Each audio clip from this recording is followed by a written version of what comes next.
बकासूरची video संध्याकाळी 7 वाजता येईल. बकासूरच्या तब्येतीबद्दल तत्पूर्वी पेडगावमध्ये जे मैदान चालू आहे त्या मैदानामध्ये 39 गट पळून झाले आणि आता सेमी टोटल 7 पळाले.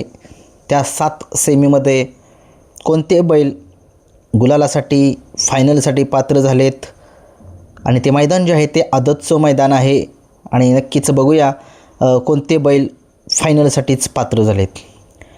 आजच्या मैदानामध्ये सेमीफायनल 1चा निकाल घेतो आहे. 1मध्ये सुंदर लढत झाली. त्या लढतीचा निकाल जो आहे तास क्रमांक 3वरून धावलेली गाडी नितीन आबा शेवाळे यांचा पाखऱ्या आणि त्या पाखऱ्यासोबत मायनी घाणवट यांचा चंद्या उर्फ चांद पळाला. सुंदर अशी गाडी फायनलसाठी पात्र केलेली आहे. दिलीप ड्रायव्हर शिरस वस्तीकर यांनी आणि आजच्या मैदानामध्ये सुट्टा निकाल घेऊन सेमीफायनलचा फायनलमध्ये प्रवेश केलेला आहे. आबांचा पाखऱ्या आणि चंद्या उर्फ चांद याने खूप साऱ्या शुभेच्छा.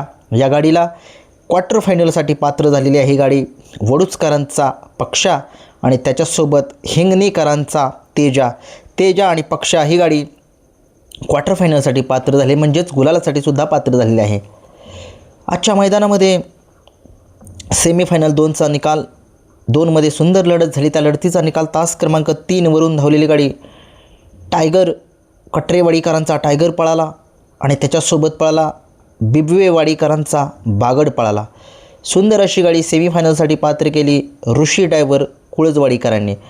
टायगर आणि बागड फायनलसाठी पात्र झालेली गाडी आहे. क्वार्टर फायनलसाठी गाडी पात्र झालेली आहे. तास क्रमांक 4वरून धावलेली गाडी मान्याभाई आणि बाजीराव ही गाडी क्वार्टर फायनलसाठी पात्र झालेली आहे. आजच्या मैदानामध्ये सेमी क्रमांक 3मध्ये सुंदर लढत झाली. लढत नाही म्हणता येत, सुट्टाच निकाल घेतला.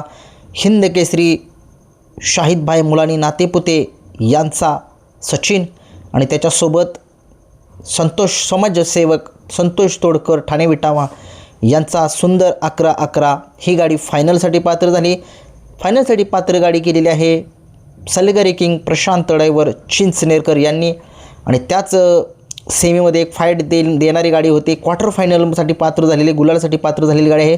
तास क्रमांक 3वरून धावलेली गाडी धोंडेवाडी या गाडीचा 1 नंबर म्हणजे क्वार्टर फायनलसाठी 2 नंबर सेमीफायनलच्या गाडीमध्ये 2 नंबरला गाडी उतरली. क्वार्टर फायनलसाठी पात्र झाले मोराळे मायनीकरांचा अर्जुन घरचा साज आणि त्याच्यासोबत सम्राट पळाला.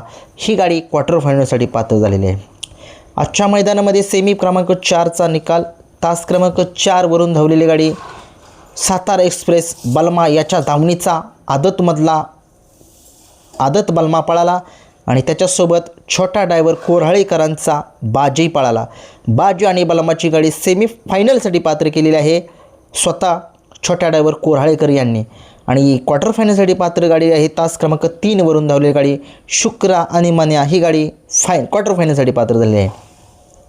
आजच्या मैदानामध्ये सेमी क्रमांक 5चा निकाल आहे. तास क्रमांक 3वरून धावलेली गाडी आदत किंग भुंगा भवरवाडीकरांचा पळाला आणि त्याच्यासोबत वडूचकरांचा वादळ पळाला. वादळ आणि आदत भुंगा ही गाडी फायनलसाठी पात्र केलेली आहे नितीन ड्रायव्हर आवारवाडीकर यांनी आणि क्वार्टर फायनलसाठी गाडी पात्र झालेली आहे. तास क्रमांक 4वरून धावलेली गाडी लक्षा आणि बाजा ही गाडी क्वार्टर फायनलसाठी पात्र झालेली आहे. आजच्या मैदानामध्ये सेमीफायनल 6चा निकाल 6मध्ये सुंदर लढत झाली. त्या लढतीचा निकाल तास क्रमांक 4वरून धावलेली गाडी फुरसुंगीकरांचा महिब्या पळाला आणि त्याच्यासोबत पळाला सरपंच पळाला. सरपंच अमित शेठ फुरसुंगी रुपेश शेठ फुरसुंगी यांचा सरपंच पळाला. सरपंच आणि महिबेची गाडी फायनलसाठी पात्र झालेली आहे. क्वार्टर फायनलसाठी नंद्या हा पात्र झालेला आहे. सेमीफायनल 7चा निकाल 7मध्ये सुंदर अशी लढत झाली. त्या लढतीचा निकाल चेक करायचा चालला आहे. नक्कीच समजेल काय आहे काय नाही. हे होते 1 ते 6चे निकाल. 7चा पेंडिंग आहे. कमेंट्समध्ये नक्की सांगा. बकासूरबद्दल अपडेट संध्याकाळी 7 वाजता येईल. नक्की कशामुळे बकासूरच्या पोटामध्ये तार सापडली डॉक्टरांशी आपण बोललो आहे. सचिन शेठ यांच्याशीसुद्धा बोललो आहे. मामांशीसुद्धा माझं बोलणं झालं आहे. बघूया संध्याकाळी कशामुळे बकासूरच्या पोटामध्ये तार अडकली होती आणि ती काढलीसुद्धा आहे. बकासूर सुखरूप आहे, म्हणजे व्यवस्थित आहे. आता तो पळेलसुद्धा. व्हिडिओ आवडला लाईक शेअर सबस्क्राईब करा. धन्यवाद.